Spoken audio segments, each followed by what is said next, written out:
Hürmetli vatandaş, bugünkü leksiyelerimizi başlayımız. Leksiye de size gacırız. Washington'dan sözleyimiz.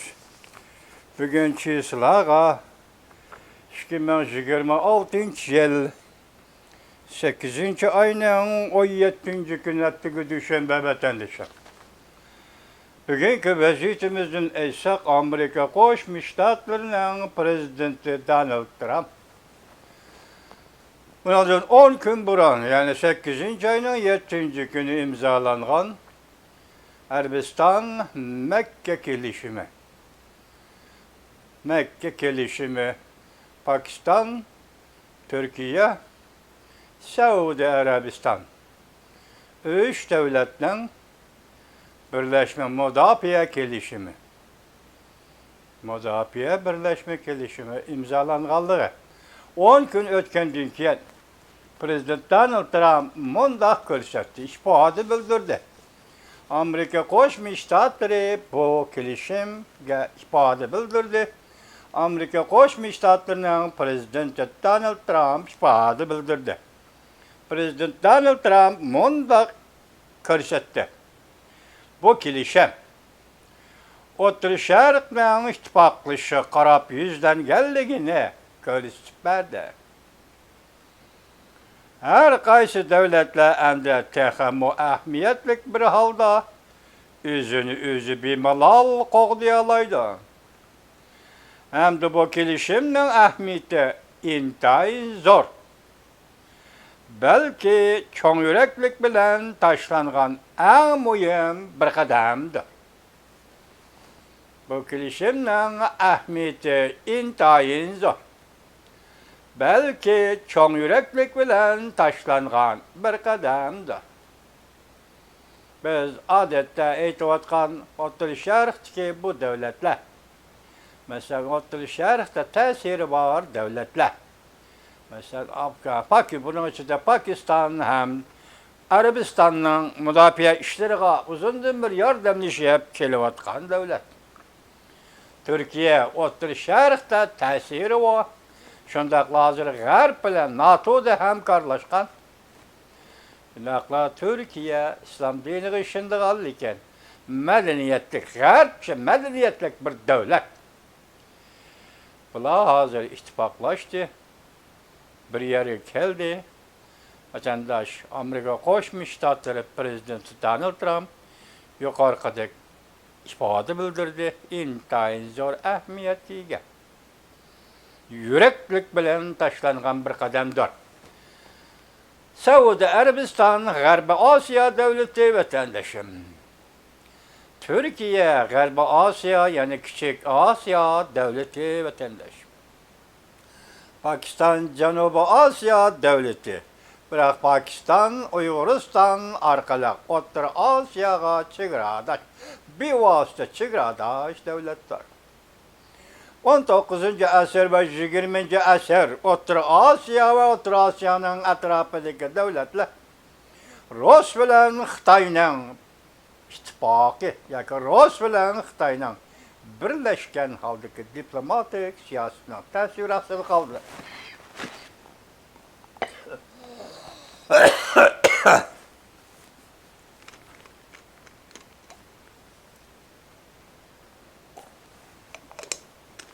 O'rta Osiyo 19. asrdan boshlab Rossiya va Xitoyning mustamlikasi ostiga tushib qoldi. O'rta Osiyoning u taraf yerimini Rossiya mustamlika qildi. O'rta Osiyoning bu taraf yerimini, ya'ni Uyg'uristonni Xitoy mustamlika qildi. Bugun bu O'rta Osiyoning ismi Turkiston Cumhuriyatlari deb ataldi. Ve bunun asasıga Türkiye Cumhuriyeti, Türkistan Cumhuriyetleri deb muamele qilishga başladı. Dal shundaq vaqtda bu üç devlet ittifoqining, yani Mudofaa ittifoqining Mekke kelishimining o'rtaga kelishi vatandoshim, men o'zim shundaq tahlil qilamanki, bu yerda Yevroosiyoning markazi, ya'ni Xitoyga mustamlika bo'lib turgan Uyg'uriston. Yevroosiyoning markazi. Avroasiyanın merkezinde iki dive. Biri Rusya, biri Xitay. Dəstəb yatqan Uyğuristan. Uyğuristan müstəmlikə Xitayğa Rusiyanın yardımı və Rusiyanın diplomatiyası, Rusiyanın dövlət gücü və Rusiyanın müşrayindəki təsirindən ayırıb qarğılıb olmaydı. Şu təsiri asızlıq Xitay panahlanıb bu ölkədə Uyğuristanda müstəmliki siyaseti yürgüzüb oturdu vətəndaş. Ben bugün bu kilişimden, yani Mekke kilişiminden meyli halısan, meyli halımısın, Mekke kilişimi Yavru Asiya'ya dikkat kılışı kerek bulgan ehval asılı belki şundak zürriyet asılı dünyaya geldiği değişki bunu da vatanda.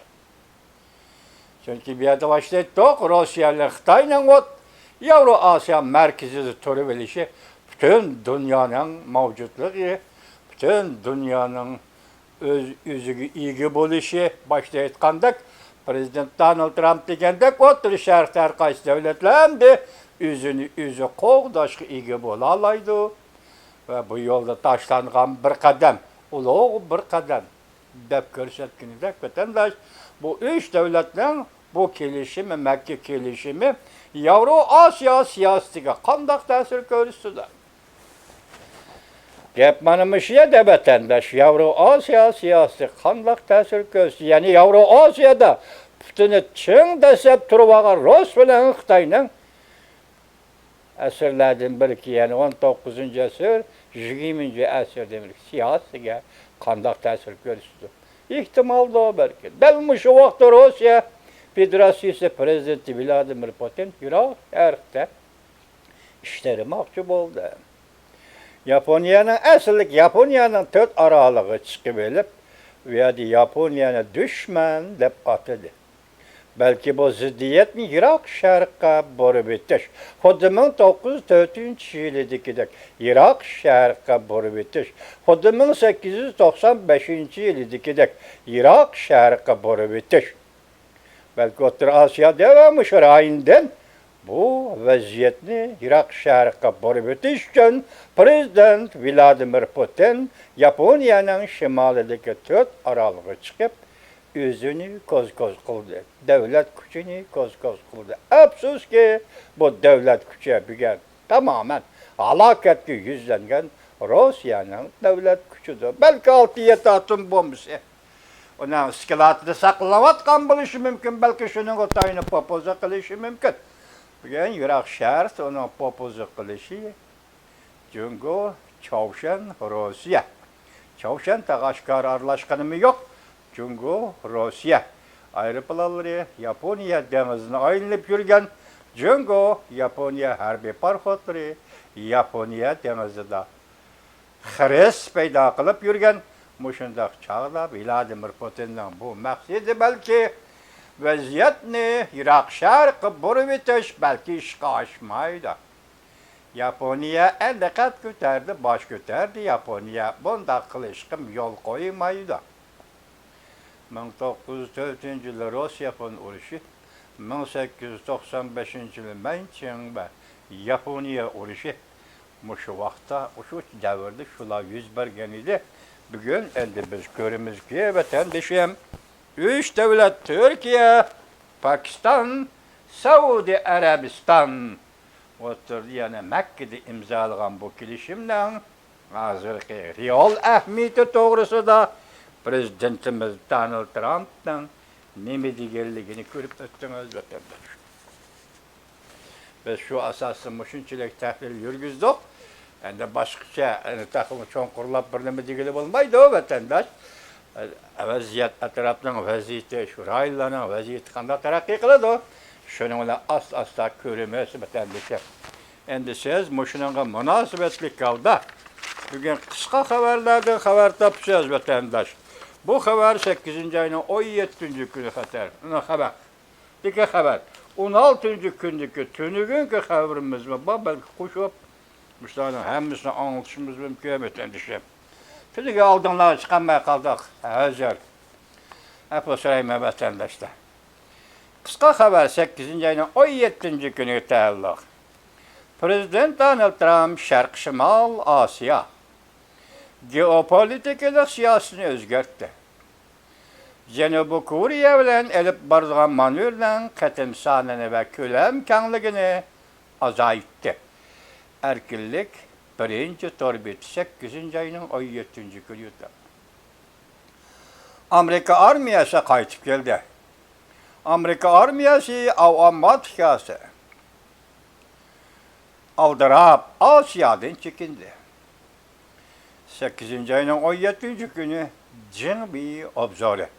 8. ayının 17. günü yurtta.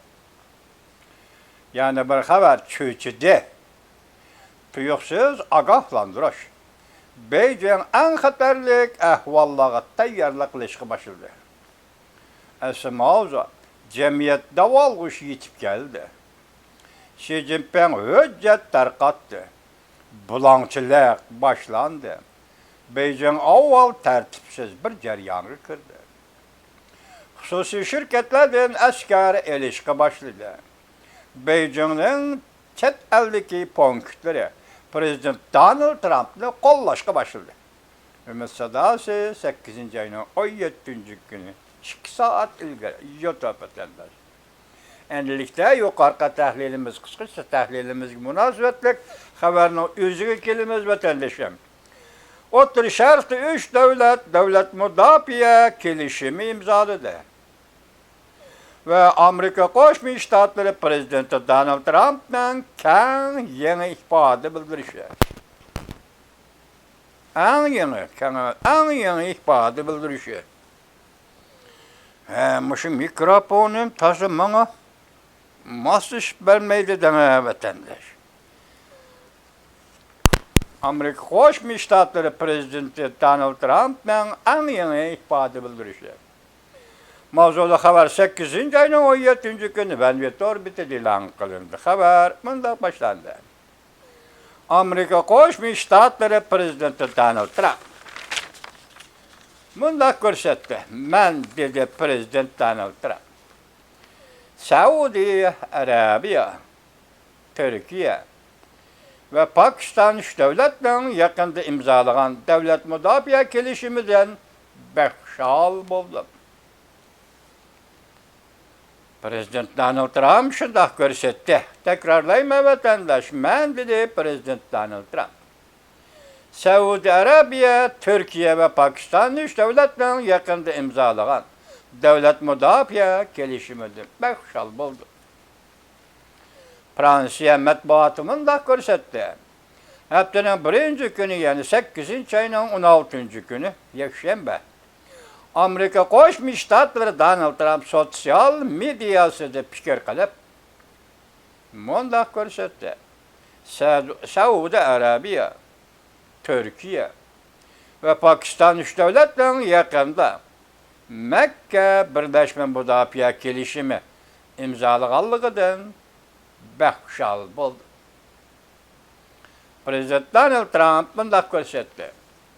Bu kelişim otur şerikten ittifaklı şıkarap yüzden geldiğini görüstüp verdi.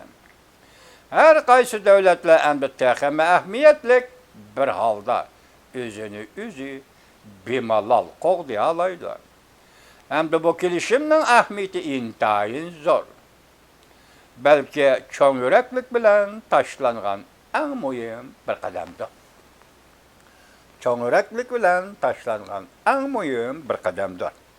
2026 yıl 8. ayının 17. günü Saudi Arabiya, Türkiye ve Pakistan üç devlet müdafiye kelişimi imzaladı.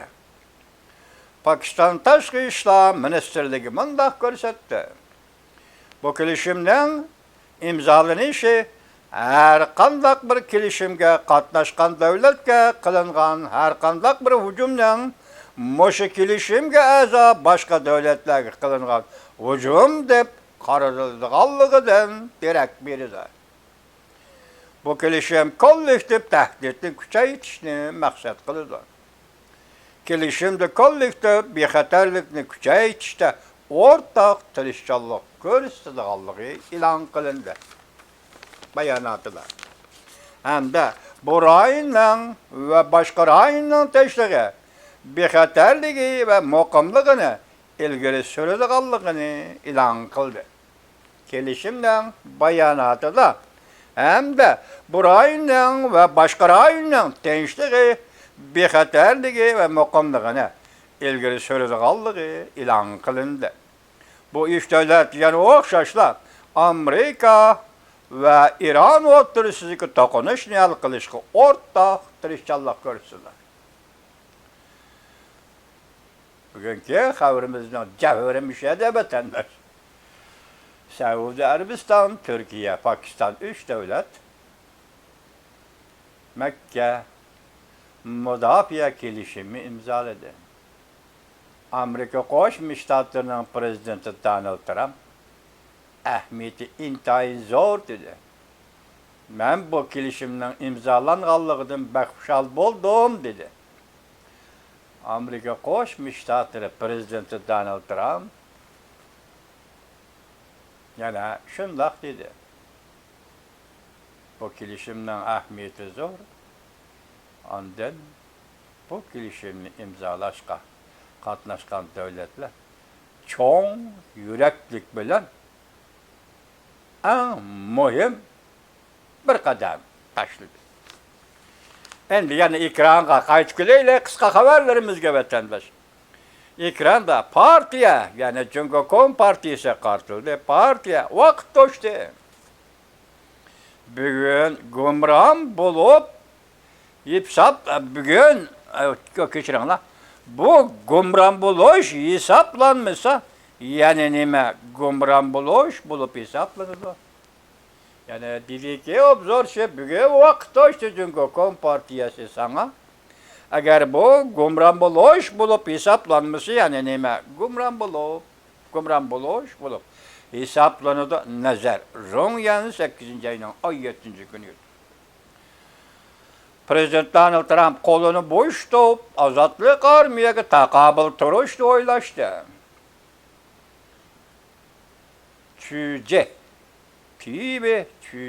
Tübe 5 saat ilgili 8. ayının 17. günü yutup. Amerika avam atkısını çekindirip gitti. Beijing ciddileşti. Amerika avam atkısını G'arbettinç okyandan çekindirdi. Tayvan'a hücum kılsa Amerika'nın çatığı bulmamda. Şu cümleler içindeki nazik cümle vatandaş. Amerika avamat kişini G'arbettinç okyandan çekindirdi. Tayvan'a hücum kılsa Amerika'nın çatığı bulmamda. Beijing 3 xil gayri ahvalını ortaya çıkardı. Ümit Sadas TV saat ilgili 8. ayının 17. günü. Yaxşı haber. Xi Jinping Jiang Zemin tuğulğanlığının 100 yıllık hatır günüde. Kiler yılı Penisya'ya çıkıdığanlığından bişaret verdi. Biz tüm günümde doğuk.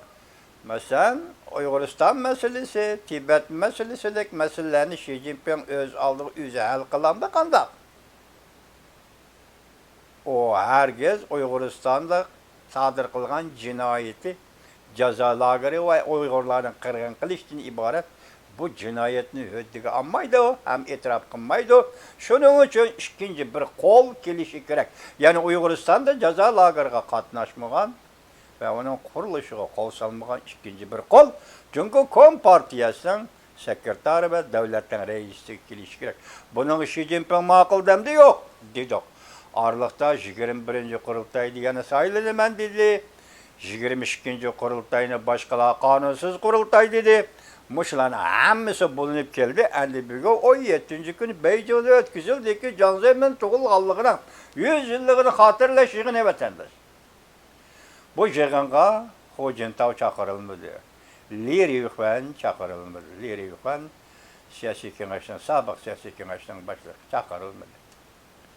Bu murasimga Wen Jiabao katnaştı. Wang Qishan katnaştı. Muşu yığında Jiang Zemin'le maqta proletariat inqilabçı, unda islahatçı, bunda islahatçılar şu gapta varlar. Yani kötülep şu muzaqsılığın aldığını vatandaş. Moşulan dedi, lekin bir yerde su şavkıga davatıdı. Moşu yığında sözlügen notkada Reis Xi Jinping keler yılı istifa berdigan boldu. Keler yılı 2027 yılı mı veya ki moşu yıl 10. ayda çağırıladigan 5. umumi yığında istifa berem. Endi bu vaqt cheki de uçuqluq yok.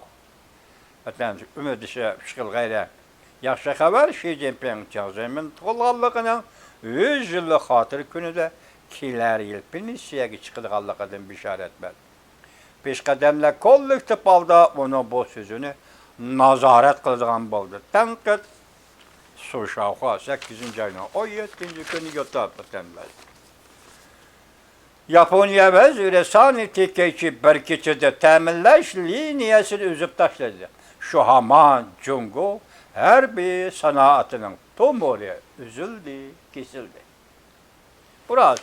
Çünkü teknik Japonya'dan barıldı vatandaş. Çünkü teknik Japonya'dan barıldı. Ben anlasam öyle tız katlaydıgan poiz yolunun nazik teknikisi her daim, her günü degidek Japonya'dan berip durdu. O to'xtab qalsa, o poiz mi to'xtab qaldığını gap. Demek Jungo sanatının can tomirinin bir kısmı yana Amerika'nın kolda, bir kısmı Japonya'nın kolunda desiniz buldu. Amerika'da şu teknika bağmasa, Japonya'da şu teknika bağmasa Jungo kim dep sual koysunuz buluyordu vatandaş. Hazır saniyete şu siyasetle kullandı Jungo her bir sanatı.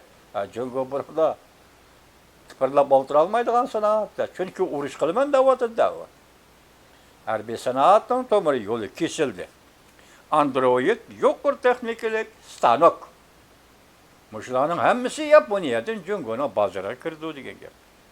Təminləş yolu kesip taşlandı. Ümit Sadan TV 8. ayının 17. günü yutdu. Hatırlaş murasimizde yokur katlam bölünüş peyda boldu. İki taraf groyu ak çaşlıkla groyu, kara çaşlıkla groyu bulup ayrıldı. Gördünüz mü? Gördünüz mü? Ne oldu ki de? Hocintağ liriyuğa murasıma keltirilmedi. Vankişen Vincabon murasımı katnaştırıldı. Nezer. Şimpokon 8. ayının 17. günü yutdu. Yani bir haber Japonya veziri sanitikeçi tallaş karakterlik bayraklı yerim çıkırış niş kaşırdı. Çünkü Kompartiyası agahlandırış verdi. Curunca ölgen günü Japonya'nın Beijing'de turuşluk baş elçixanesi sezgür bir süpetliye kıyafetli matem tuttu. İslahatçılığı matem tuttu dedi. Dün sen haberleri 8. ayının 17. günü yuttu. Çünkü hazır Japonya ile Jungo'nun münasebeti intan ciddi peçima vatandaş. Her bir dakikada kılıngan her cümle söz, her bir dakikada taşlangan her kadem ve bu kademden peyda bolgan her xil hareket. Şimdi o başta ettik o, Prezident Vladimir Putin hazır O'rta Osiyoga yetip kelyapotgan taklifni Iroq sharqqa burmoqchi bo'ldi. Şunu Japonya'nın şimaldaki 4 aralgı çıkıp popozu gösterdi. Japonya'nın düşman dedi o. Japon milleti ve Japonya'nın şu rayında tutkan ordu karaganda Rusya popozu tehdidi muşu günde. Yani bugün Moskva, hani demek başta, Moskova'nı aeroplan bilen, adamsız aeroplan bilen Ukrayna bombardıman kılıvatkanda. Bu günde bir qaysi bir şahsinin qayaga keçişi, qayaga müküvelişi emas. Hazır bütün Rusya özünü daldığı elevatkanmış şundaq bir paytda skalatik 6-7 atom bombası bilen Japonya'ga tahdid seleş. Yani ahmaklık üstüge ahmaklık oluyor vatandaş. Ukrayna vuruşu ahmaklığın vuruşu. Peki tehdidi sürüp yazsanız bizden bilişimiz, gözüşümüz, özümüz okuyan tarihini düşünüşümüz boyunca aytganda Ukrayna hücum kılış, tecavüz kılış ahmaklığın işi vatandaş. Ahmaklığın. Yani şunda ahvalasız hazır ziddiyetin Irak şarkı yötkep gelip Yaponiyaga tehdit selawatıdı degende Yaponiya bilen Rusiyanın, Yaponiya bilen Cumhur'un o'ttirishki münasebet ciddilişke başlagan muşundaq paytda Sanet Tekeyçi Hanım bayraklı yerim düşürüp Cöroncu'nun vafatını hatırladı. İslahatçılar matem tutmaz dedi. Ukrayna şiddetli hücum kıldı. Moskva partlaşının içinde kaldı. Ve ot yalkını mavzulu haber 8. ayının 16. günü Venbit orbiti ilan kıldı. Haber mındak başlandı. Rusya Ukrayna vuruşunu ot yalkınları Rusya'nın içki kısmına süzülüp kirmekte. Ukrayna 8. ayının 16. günü sərdi Rusya'nın köp kısım caylarına adamsız aeroplan bile zor kölemde hücum kıldı. Moskva ve Moskova'nın etrafı mühim nişangaylandı. Rusya dedi ki 822 tane aeroplanın içinde 600 tane aeroplan Moskva taraf qarab uçtu. Moskva yana mındaq dedi. Bu aeroplanlarını biz vurup düşədik dedi. Rasmıda vatandaş onu keyin görmez. Ma birinchilik semizni mushunchalik anglang, ikkinchisi başlamasam bombadak. Onu mu qo'shay desam vaqt uzrab ketdi. Kechiring vatandosh.